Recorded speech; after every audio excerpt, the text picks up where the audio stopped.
The draft is this week, so it's time to think seriously about what positions the Bears need to address with their limited picks. Let's start by taking a look at their current roster so we can see what positions they might need more help at. My best guess at an approximate depth chart if they played a game this week is shown below.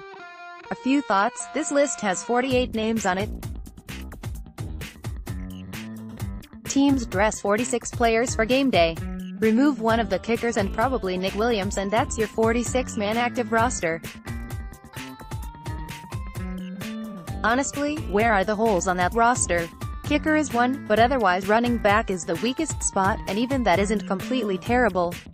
Outside of those two positions, it's hard to see a spot where a rookie is going to beat out the veteran ahead of him for a spot on the active roster.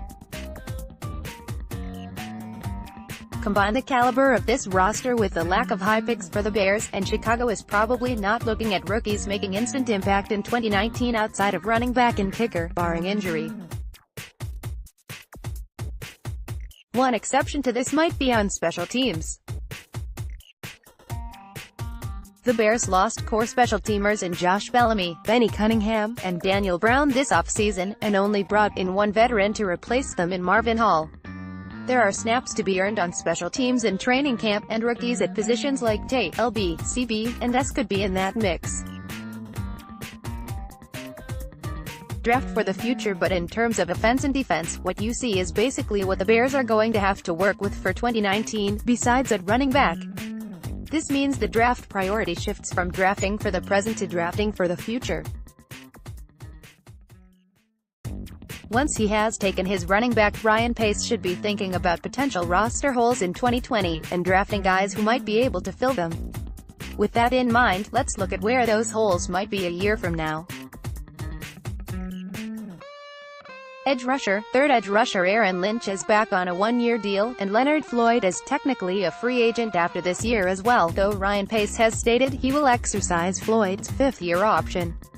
Even if he is back for 2020, Floyd will be expensive to sign long-term, and the Bears might decide that's more money than they can afford to spend. Isaiah Irving, who will be a restricted free agent, and Kyle Pitts have shown nothing in the NFL so far to suggest they might be starting caliber players, and this is a position that is very difficult and expensive to address in free agency. Add in that this year's edge rusher class is supposed to be really talented and deep, and the Bears would be wise to add one at some point in the draft.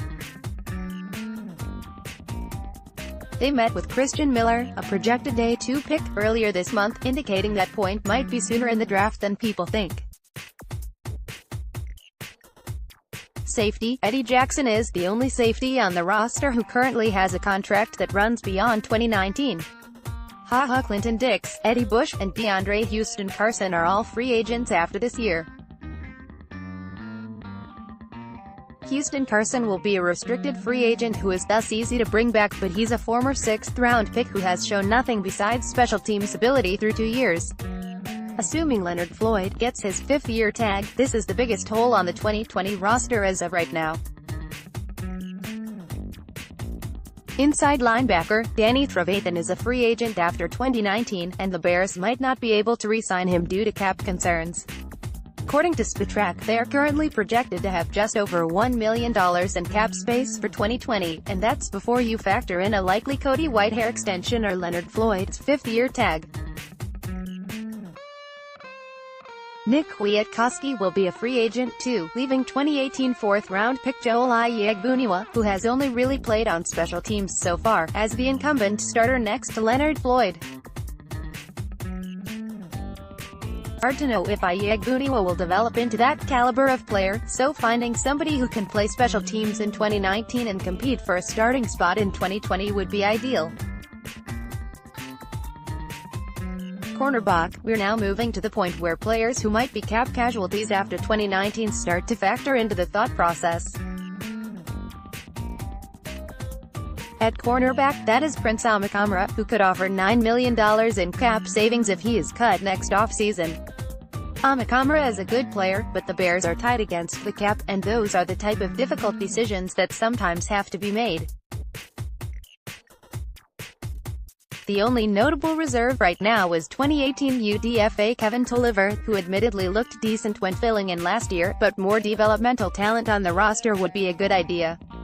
This is also true inside at nickel, where backup Sherrick McManus will be a 32-year-old free agent next year.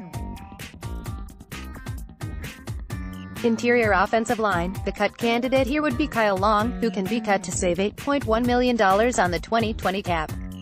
Long is a good player, but his injury history is substantial and he'll be 31 next offseason.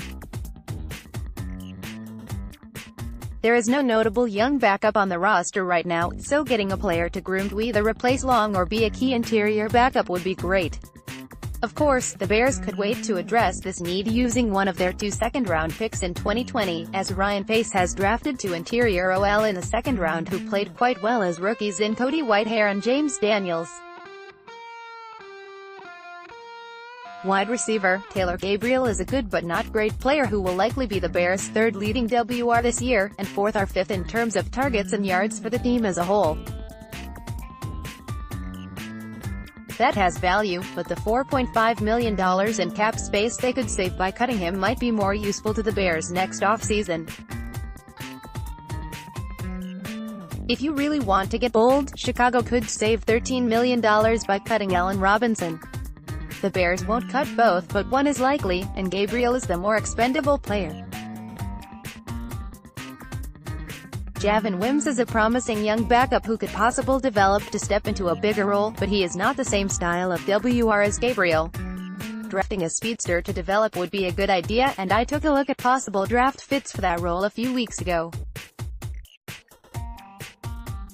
The Bears have met with players who could fit that bill like Terry McLaurin and Emmanuel Hall, both of whom would require Chicago to spend their top pick, if they're even still around then. Tight end, speaking of good but not great players who are overpaid, Trey Burton is Chicago's lead tight end.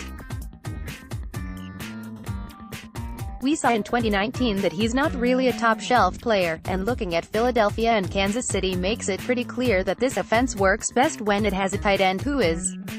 Burton's contract basically means he'll be here for 2 more years. It only saves about $1 million to cut him after 2019, but finding a young player who can push him by 2020 would be good. I looked at potential fits in the draft here too, and judging by Chicago's recent meeting with Josh Oliver, they're thinking along those same lines. The Bears are in a great position in that they don't have many pressing needs for 2019. They could walk into the season with the roster they currently have and feel good about their chances of making the playoffs and competing for a title. That's a fantastic spot to be before draft weekend, especially when you don't pick until late in round 3. But as you can see from the list above, the potential needs increase dramatically when you look a year to the future. The Bears will have plenty of picks next year to work with, but should be looking to fill some of those holes already in the draft this year. When analyzing the Bears' picks after this weekend, don't thinking about their value in terms of how they fit in 2019, with the obvious exception of running back. Look instead at how they might fit on the roster in 2020 and beyond. Related Let's Block ads. Why?